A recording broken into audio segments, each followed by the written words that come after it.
Bismillahirrahmanirrahim. Assalamualaikum warahmatullahi wabarakatuh. Alhamdulillahilladzi arsala rasulahu bil huda wa dinil haq liyudhhirahu 'ala dini kulli wa kafa billahi shahida. Wa asyhadu an la ilaha illallah wahdahu la syarikalah iqraran bihi wa tauhidan wa asyhadu anna Muhammadan abduhu wa rasuluh. Allahumma shalli ala nabiyyina Muhammad wa ala alihi wa man tabi'ahum bi ihsanin ila yaumiddin. Allahumma anfa'na bima 'allamtana wa 'allimna ma yanfa'una wa zidna ilma. Baik, para jamaah sekalian, ikhwani fiddin rahimani wa rahimakumullah. Di kesempatan malam hari ini kita kembali berada dalam majelis ilmu yang mudah-mudahan senantiasa diberkahi oleh Allah Subhanahu wa taala. Dan pembahasan kita pada malam hari ini melanjutkan bahasan dari kitab Riyadhus Shalihin karya Imam Nawawi rahimahullah. Kita masih melanjutkan tentang Kitabul Azkar, kitab yang membahas tentang masalah zikir. Kitab yang membahas tentang masalah zikir. Kita masih seputar membahas zikir-zikir yang kaitannya dengan sholat. Terakhir yang kita bahas adalah zikir yang terdapat pada doa yang terdapat pada hadis Sa'ad bin Abi Waqqas, yaitu Rasulullah SAW biasanya ketika selesai sholat atau di akhir sholat, yaitu yang dimaksudkan di sini adalah sebelum salam, Nabi SAW membaca doa dalam kalimat berikut ini: Allahumma inni a'udzubika minal jubni wal bukhli wa a'udzubika an arudda ila ardhil umuri wa a'udzubika min fitnati dunya wa a'udzubika min fitnatil qabri. Yaitu Nabi SAW berdoa, ya Allah, aku memohon kepadamu perlindungan dari jubni, dari sifat pelit, yaitu pelit yang kaitannya dengan badan. Wal bukhli, yaitu aku minta perlindungan padamu ya Allah dari sifat pelit juga, yang ini yang kaitannya dengan harta. Jadi jubni dan bukhli itu sama-sama enggan menggunakan sesuatu atau enggan mengeluarkan sesuatu.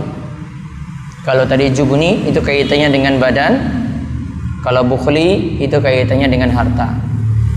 Wa a'udzubika an arudda ila arzalil umur, dan aku minta perlindungan padamu ya Allah agar tidak dikembalikan pada usia yang jelek atau usia yang hina.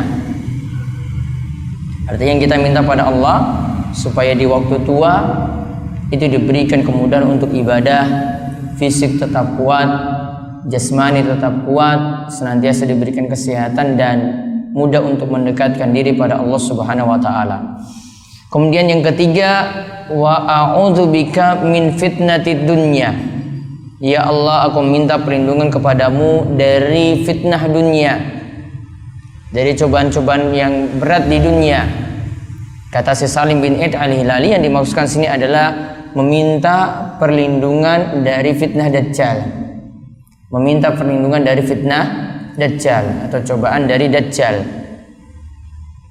Dan ini dikatakan oleh para ulama, inilah sebesar-besarnya fitnah, sebesar-besarnya cobaan yang nanti ada di akhir zaman.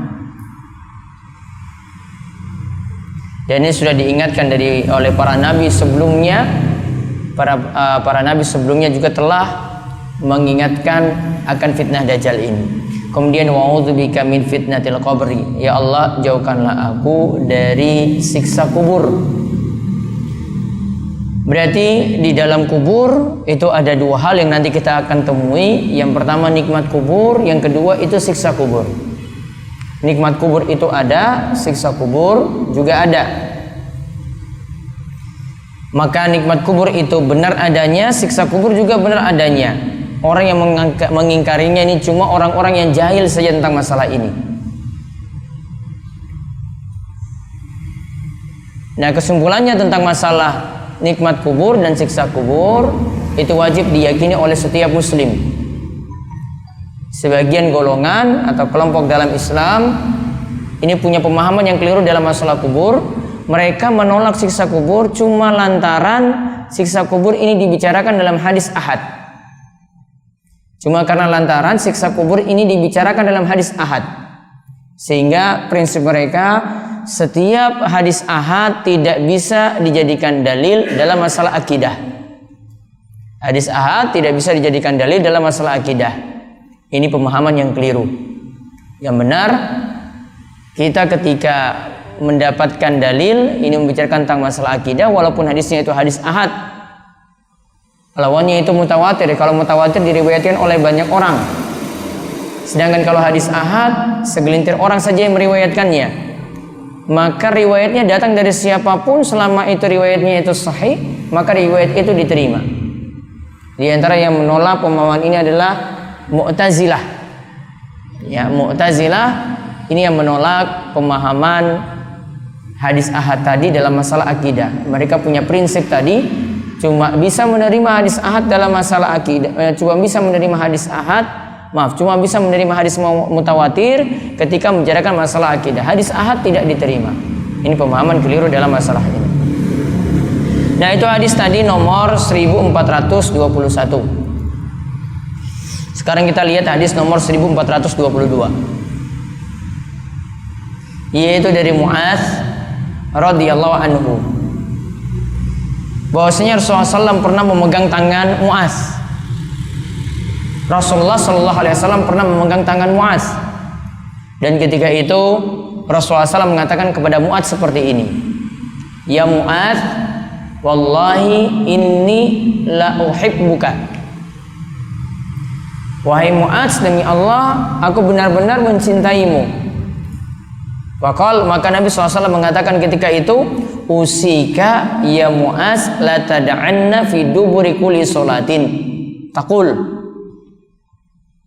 Aku wasiatkan kepadamu wahai Mu'adz, supaya tidak meninggalkan di setiap dubur solat, di setiap akhir solat, yaitu bacaan Allahumma a'inni ala zikrika wa syukrika wa husni ibadatik. Allahumma a'inni ala zikrika wa syukrika wa husni ibadatik. Hadis ini diriwayatkan oleh Abu Dawud dengan sanad yang sahih. Maka satu bacaan lagi yang diajarkan oleh Nabi SAW ini diajarkan oleh Nabi SAW kepada Mu'adz, dibaca pada dubur setiap sholat. Dibaca pada dubur setiap sholat. Dan dubur yang dimaksud, ya, hewan sekalian, dubur yang dimaksud di sini adalah di akhir sholat. Dan kita letakkan baiknya di akhir sholat sebelum salam, yaitu setelah baca tahiyat. Karena kemarin telah kita menyebutkan kaidah, kalau untuk zikir afdolnya nanti setelah salam. Namun kalau itu kaitannya dengan doa permintaan, maka baiknya itu sebelum salam, setelah tahiyat, masih di dalam sholat. Nah, zikir apa yang diajarkan di sini? Bacaan apa? Doa apa yang diajarkan? Yaitu Nabi SAW ajarkan doa yang berisi permintaan 3 hal. Allahumma inni ala zikrika wa syukrika wa husni ibadatik. Ya Allah, tolonglah aku untuk berzikir kepadamu. Itu yang pertama. Ya Allah, tolonglah aku untuk bersyukur kepadamu. Itu yang kedua. Ya Allah, tolonglah aku untuk bisa memperbagus ibadah kepadamu. Itu yang ketiga. Jadi 3 hal yang diminta di sini. Ya Allah, tolonglah aku. Yang pertama untuk rajin zikir. Kemudian yang kedua agar bisa lebih bersyukur. Kemudian yang ketiga agar bisa memperbagus ibadah pada Allah Subhanahu wa taala. Allahumma inni ala zikrika wa syukrika wa husni ibadatik.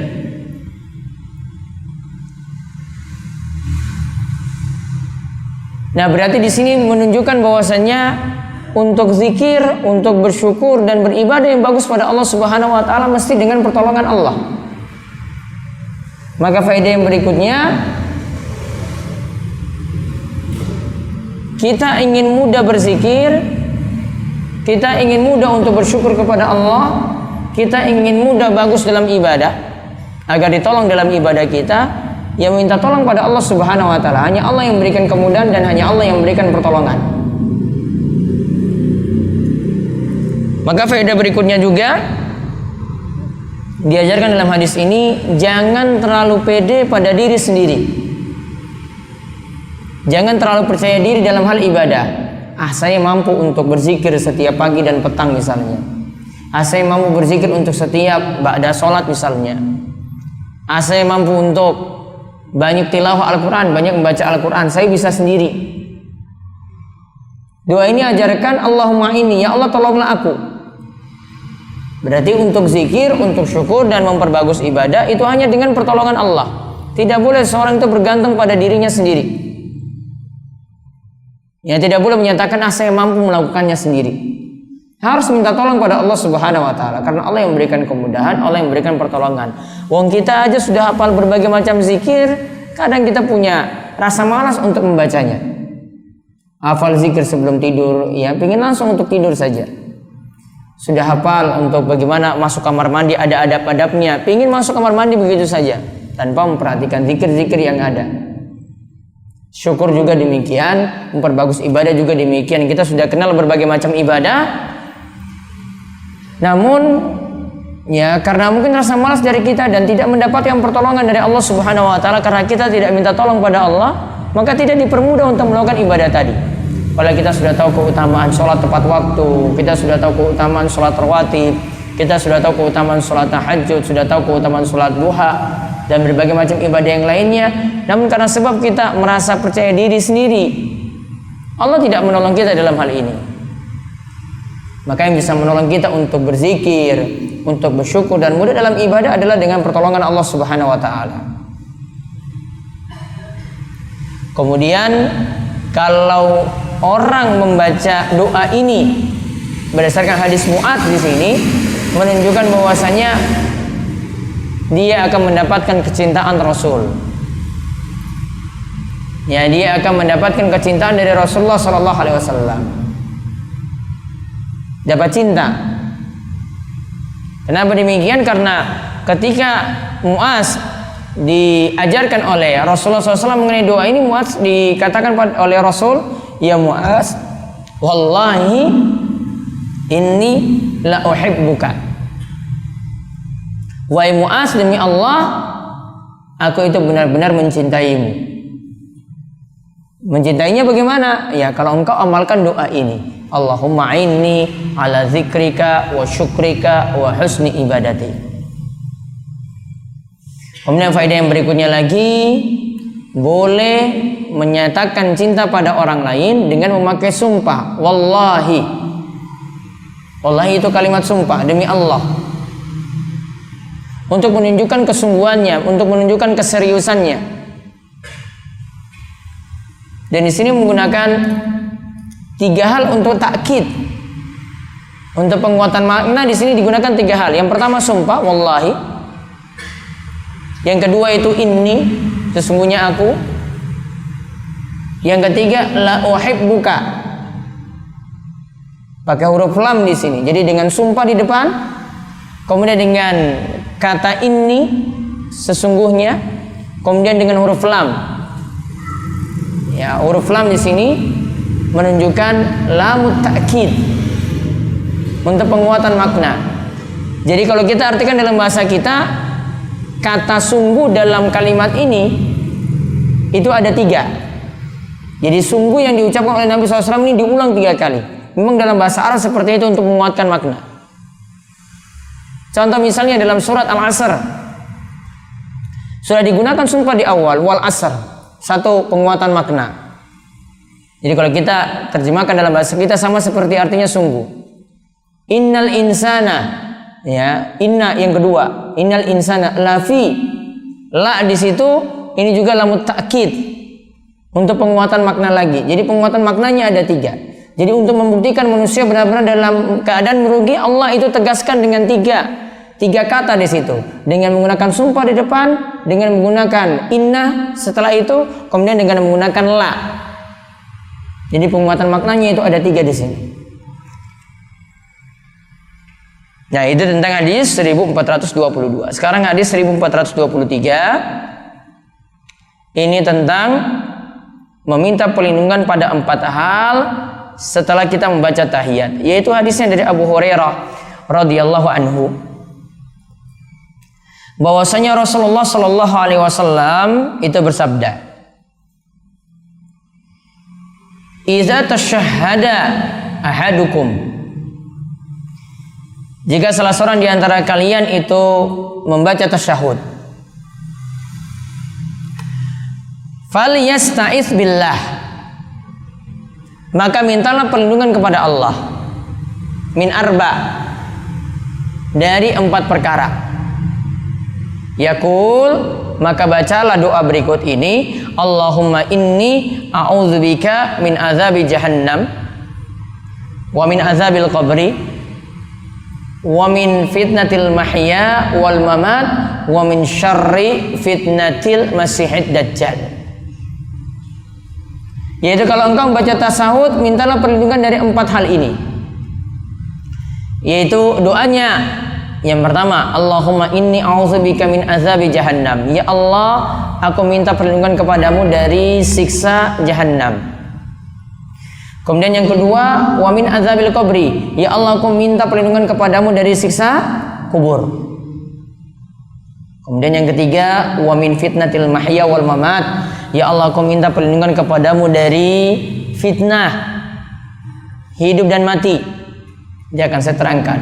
Kemudian yang keempat, ya Allah, aku minta perlindungan kepadamu dari fitnah al-masih ad-dajjal.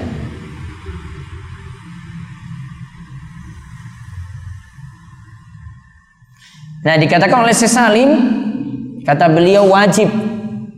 Ya, beliau memilih pendapat wajib membaca doa ini di akhir tahiyat sebelum salam. Setelah kita membaca tahiyat sebelum salam, membaca Allahumma inni a'udzubika min azabi jahannam wa min azabil qabri wa min fitnatil mahya wal mamat wa min syarri fitnatil masihid dajjal.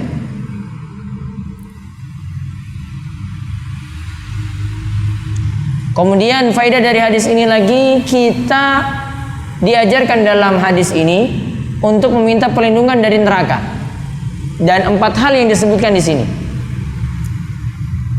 Berarti yang disebutkan dalam doa ini, doa-doa yang penting kita minta perlindungan pada Allah supaya terhindar dari apa yang disebutkan. Jadi penting meminta perlindungan dari 4 hal yang ada dalam doa ini. Karena ini bahkan dikhususkan oleh Nabi SAW dibaca di akhir tahiyat sebelum salam. Yang pertama disebutkan di sini meminta perlindungan dari azabi jahannam, dari azab atau siksa jahannam. Jahannam itu diantara nama neraka. Ini bukan tingkatan, namun nama neraka. Jahannam disebut jahannam itu artinya sumur yang dalam. Jahannam disebut jahannam karena secara bahasa jahannam itu artinya sumur yang dalam. Karena sifat neraka itu sangat-sangat dalam, maka disebut dengan jahannam. Bukti dalamnya disebutkan dalam hadis yang sahih, ketika sebuah batu itu dilempar dari ujung neraka, dari atas neraka. Ketika itu para sahabat, ada Abu Hurairah di situ dan ada Rasulullah SAW dan sahabat yang lainnya sedang duduk. Kemudian ada suara sesuatu yang jatuh, sesuatu yang dari tempat yang tinggi itu jatuh. Kemudian para sahabat tanya kepada Rasulullah SAW, tanya kepada para sahabat, kalian tahu apa itu yang jatuh? Para sahabat menjawab, Allah wa Rasuluhu a'lam, Allah dan Rasulnya itu yang lebih tahu. Kemudian ketika itu Rasulullah SAW itu mengabarkan, itu adalah batu yang dilemparkan dari ujung neraka. Setelah 70 tahun itu baru jatuh di dasarnya. Setelah 70 tahun itu baru jatuh di dasarnya. Ini yang jadi dasar kenapa jahannam disebut jahannam. Karena jahannam tadi secara bahasa artinya apa? sumur yang dalam. Ya, dan ini menunjukkan salah satu sifat neraka seperti itu. Nanti ada nama-nama neraka yang lainnya, itu juga menunjukkan sifatnya. Ya, nama-nama neraka yang lainnya juga ada, itu juga menunjukkan sifatnya. Seperti ada yang disebut dengan sifat hawiyah. Ya, seperti dalam surat Al-Qari'ah, ya, disebut dengan hawiyah. Hawiyah itu adalah sesuatu yang panas, karena memang sifat neraka itu panas. Ada juga yang disebut dengan api yang bergejolak, karena sesuai dengan sifat neraka seperti itu. Nah, kita lihat di sini, ya Allah, aku minta perlindungan kepadamu ya Allah dari siksa Jahannam. Berarti siksa dalam Jahannam itu benar-benar nyata. Dan orang yang mendapatkan siksa di Jahannam atau mendapatkan siksa dalam neraka itu ada dua golongan menurut Ahlussunnah wal Jamaah. Ada dua golongan yang disiksa dalam neraka. Yang pertama, orang kafir yang akan kekal dalam neraka, tidak keluar-keluar.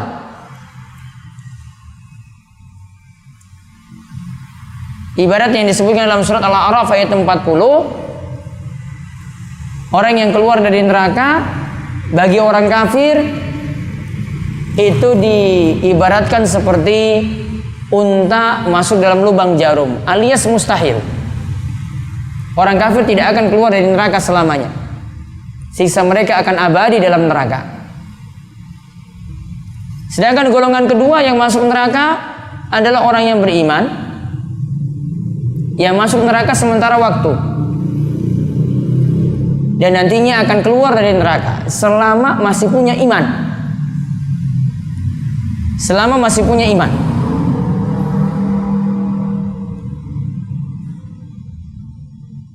Dan akidah semacam ini disebutkan oleh para ulama. Ini berdasarkan kesimpulan dari dalil-dalil Al-Quran, kesimpulan dari dalil-dalil hadis. Kesimpulannya seperti itu. Seperti yang disebutkan oleh Imam Al-Muzani, salah seorang murid senior dari Imam Syafi'i, yang menyebutkannya dalam kitab Syarh Sunnah karya beliau. Jadi disebutkan pembagiannya atau dari kalimat yang dibawakan oleh beliau. Orang yang masuk dalam neraka ada dua golongan semacam tadi, yaitu yang pertama tadi orang kafir yang kekal dalam neraka tidak keluar-keluar. Yang kedua itu adalah orang yang masih punya iman, yang dimana mereka itu adalah pelaku dosa besar yang disiksa terlebih dahulu dalam neraka. Siksanya bagaimana? Atas masyiatillah, sesuai dengan kehendak Allah. Kalau Allah mau, Allah akan menyiksa mereka. Kalau Allah mau, Allah akan memaafkan mereka. Dan setelah disiksa nanti dalam neraka akan dikeluarkan dari neraka, bisa jadi berkat syafaat dari Nabi Shallallahu Alaihi Wasallam. Karena Nabi SAW nanti akan memberikan syafaat bagi pelaku dosa besar. Nabi Shallallahu Alaihi Wasallam itu akan memberikan syafaat bagi pelaku dosa besar.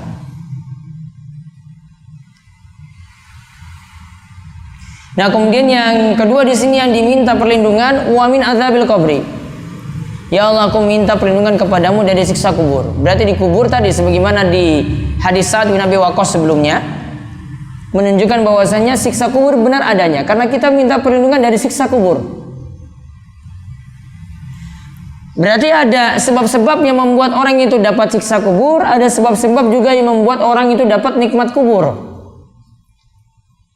Di antara sebab seseorang itu mendapatkan siksa kubur yang paling sering, ya, dan ini dikatakan dalam hadis, ini sebab siksa kubur yang paling banyak, yaitu gara-gara kencing. Sebab siksa kubur yang paling banyak itu gara-gara kencing. Di mana disebutkan dalam satu riwayat, kencingnya itu sembarangan, tidak tertutup. Ada juga dalam riwayat juga menyebutkan kencingnya itu tidak bersih, karena langsung saja main tutup, tidak membersihkan bekas kencing yang ada. Ini kata Nabi SAW, inilah sebab banyak orang disiksa dalam kubur itu gara-gara tidak memperhatikan kencingnya. Nah, jadi di antara sebab dapat siksa kubur itu gara-gara kencing. Kemudian sebab yang lainnya lagi adalah karena namimah. Namimah itu mengadu domba. Dan pernah Nabi SAW itu melewati dua kubur, dan ketika itu Nabi SAW katakan bahwasanya dua orang ini sedang disiksa dalam kubur. Dan mereka tidak melakukan dosa biasa. Ya, mereka itu melakukan dosa yang parah. Yaitu yang pertama itu gara-gara kencing, kencingnya tidak menutupi diri. kencing di tempat terbuka. Kemudian yang kedua itu gara-gara melakukan namimah, seringnya memfitnah orang. Dia bawa berita dari si A kepada si B, akhirnya si A dan si B ini cekcok, akhirnya tidak akur. Ini namanya orang yang sering mengadu domba. Dia bawa berita A kepada si B. Nah, berita ini tidak disukai oleh si B tadi, dengar dari si A tadi beritanya. Maka ketika itu terjadilah cekcok, terjadilah bentrok. Ini gara-gara si C yang mengadu domba. Ini sebab dari siksa kubur tadi. Kalau nikmat kubur, ya tentu didapati kalau orang itu beriman. Kalau orang itu memperhatikan kencingnya, dia jaga kebersihannya, juga menutupi diri saat kencing. Kemudian dia berusaha menjauhkan diri dari dosa-dosa besar, apalagi kesyirikan, itu yang nanti akan membuat dia mendapatkan nikmat yang ada dalam kubur. Kemudian wa min fitnatil mahya wal mamat. Ya Allah, aku minta perlindungan kepadamu dari fitnah hidup dan mati. Fitnah dunia yang dimaksudkan di sini adalah cobaan di dunia secara umum. Kalau tadi dalam hadis sebelumnya disebutkan oleh Syekh Salim, dalam hadis Sa'ad bin Abi Waqqas, fitnah dunia yang dimaksudkan adalah Dajjal. Namun yang tepat, fitnah dunia yang dimaksudkan adalah fitnah secara umum. Ada yang terfitnah, tergoda dengan harta, ada yang tergoda dengan wanita, ada yang tergoda dengan jabatan, ada yang tergoda dengan harta yang melimpah ruah, ada yang tergoda dengan waris. Nah, godaan-godaan seperti ini yang kita minta perlindungan pada Allah. Semoga dengan dunia yang diberikan itu tidak membuat kita itu jadi lalai untuk beribadah pada Allah Subhanahu wa taala. Kemudian yang keempat, wa min syarri fitnatil masiihid dajjal. Ya Allah, aku minta perlindungan kepadamu dari godaan Dajjal yang di sini disifati dengan al-masih. Al-masih itu artinya mengusap. Disebut al-masih karena ada dua sebab. Dajjal itu bisa menyembuhkan orang sakit, bahkan bisa lebih daripada itu lagi. Dajjal bisa menghidupkan orang mati. Orang yang sudah mati itu dihidupkan, namun ini dengan kuasa Allah. Namun Allah memberikan kemampuan pada Dajjal seperti itu, supaya menjadi fitnah di tengah-tengah manusia, supaya menjadi ujian di tengah-tengah manusia. Sifat yang kedua, al-masih dari Dajjal, itu maksudnya karena Dajjal nanti akan mengusap seluruh bumi. Artinya akan mengelilingi seluruh bumi kecuali Mekah dan Madinah. Akan mengelilingi seluruh bumi kecuali Mekah dan Madinah. Akan dilewati oleh Dajjal semuanya. Dan nanti Dajjal itu punya banyak pengikut, dan banyak yang nanti terfitnah dengan Dajjal tadi. Terutama orang-orang yang tidak kuat imannya. Dan banyak pengikutnya dari wanita, dan banyak pengikut Dajjal itu dari orang-orang Yahudi. Jadi intinya di sini Dajjal itu adalah fitnah yang paling besar bagi manusia, dan kita diperintahkan oleh Allah untuk meminta perlindungan dari fitnah Dajjal tadi. Dan di sini juga ada faedah penting lagi, kata Syekh Salim bin Al-Hilali. Beliau katakan bahwasanya doa ini atau hadis ini menunjukkan ada kaitannya akidah dan amal. Karena disebutkan dalam hadis ini ada pokok-pokok akidah yang disebutkan tentang masalah jahanam. Itu tentang masalah akidah seorang muslim. Tentang masalah siksa kubur. Orang muslim harus mengimani siksa kubur. Ada di sini juga ada fitnah Dajjal. Masalah Dajjal juga harus diimani oleh seorang muslim. Tidak boleh dia mengingkarinya. Contoh bentuk pengingkaran pada Dajjal, ada yang meyakini bahwasanya Dajjal itu bukan makhluk yang nanti akan muncul di akhir zaman dengan bentuknya nanti buta sebelah dan membuat berbagai macam fitnah tadi yang sebagaimana yang kami sebutkan. Namun dia sebutkan bahwasanya Dajjal itu adalah Amerika. Dajjal itu adalah orang tertentu. Ya, bukan Dajjal yang nanti seperti yang muncul di akhir zaman dengan sifat-sifat semacam tadi. Ini namanya mentakwil, merubah dari hakikat yang sebenarnya. Tidak boleh kita mengimani akidah semacam itu. Mengimani akidah ya diterima apa adanya. Kaitannya dengan Allah misalnya, disebutkan Allah itu turun ke langit dunia, maka kita imani Allah itu turun. Sifat turunnya bagaimana? Pokoknya tahu Allah itu turunnya sudah, diimani maknanya. Sifatnya, kaifiyahnya bagaimana, hakikatnya bagaimana, wallahu a'lam. Allah tidak memberitahunya. Dan jelas setiap sepertiga malam terakhir Allah turun ke langit dunia. Apakah arsy Allah kosong? Itu menurutmu. Allah tetap bertap tinggi di atas arsy-Nya, dan Allah setiap sepertiga malam terakhir turun ke langit dunia. Kaifiyahnya, caranya kita tidak tahu. Diimani saja. Kalau kita malah ubah, nah ini bukan dimaksudkan seperti itu. Itu bukan Allah yang turun, namun rahmat Allah yang turun. Oh, itu namanya sudah mentakwil. Itu namanya sudah merubah makna. Jadi kalau ada orang yang menyampaikan seperti ini namanya sudah merubah. Merubah nggak boleh. Kalau di sini kita imani apa adanya. Dajjal ya diimani Dajjal. Tidak usah diubah-ubah maknanya. Ah, ini mungkin jangan-jangan ini presiden Amerika ini yang Dajjal. Itu namanya mentakwil. Mentakwil dalam masalah akidah nggak boleh. Diimani apa adanya. Ya, diimani apa adanya. Dulu ketika George Bush itu sangat-sangat kejam dulunya, orang-orang nuduh wah itu Dajjal itu. Ini Dajjal yang muncul di akhir zaman. Bukan, Dajjal itu ada sendiri. Kalau kamu katakan Dajjal itu orang yang kejam atau yang pendusta misalnya, itu sifat yang lain. Namun kalau kita sedang bicarakan Dajjal dalam doa ini, yang dimaksudkan Dajjal yang nanti akan muncul di akhir zaman. Jadi intinya ini amalan. Namun amalannya punya konsekuensi, imannya harus ada. Jadi nggak boleh orang baca doa ini, ya Allah aku minta perlindungan kepadamu min azabi jahannam wa min azabil qabri, meminta perlindungan dari siksa jahannam dan siksa kubur. Kok dia tidak mengimani siksa kubur? Keliru, fatal. Karena sebagian golongan itu seperti itu, baca doa ini namun tidak mengimani siksa kubur.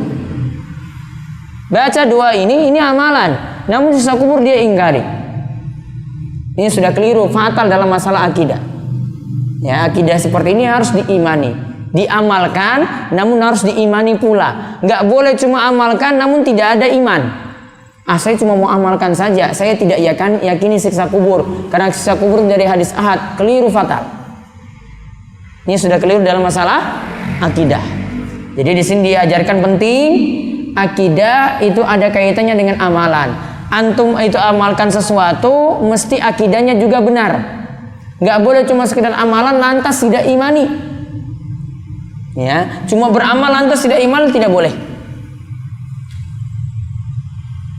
Jadi intinya antara akidah dengan amalan itu saling terkait, maka dua-duanya itu diterima. Amalannya diterima, kita amalkan, akidah yang terkandung dalamnya juga kita imani. Wallahu a'lam bishawab. Itu yang bisa dibahas untuk kesempatan kali ini.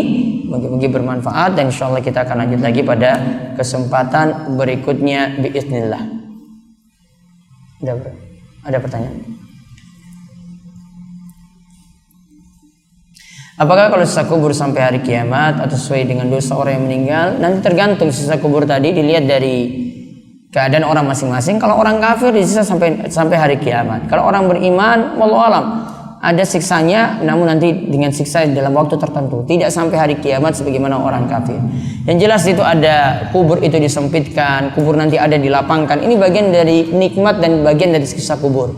Dan nanti ada orang yang menemani ketika kubur, juga ada makhluk juga yang menemani ketika kubur. Ketika kita berada dalam kubur, kalau orang-orang soleh akan ditemani dengan yang baik, dengan orang-orang yang dengan makhluk yang berpenampilan baik. Kalau orang-orang yang amalannya jelek, ditemani juga dengan sesuatu yang jelek. Ya, jadi intinya kalau sisa kuburnya, Allah alam, kalau sampai hari kiamat untuk orang kafir. Sedangkan orang yang masih punya iman, ya diperkirakan itu adalah sementara waktu. Wallahu alam bishawab. Ya, itu saja, kita cukupkan sekian dan mudah-mudahan bermanfaat. Subhanakallahumma bihamdika, asyhadu an la ilaha illa anta, astaghfiruka wa atubu ilaik.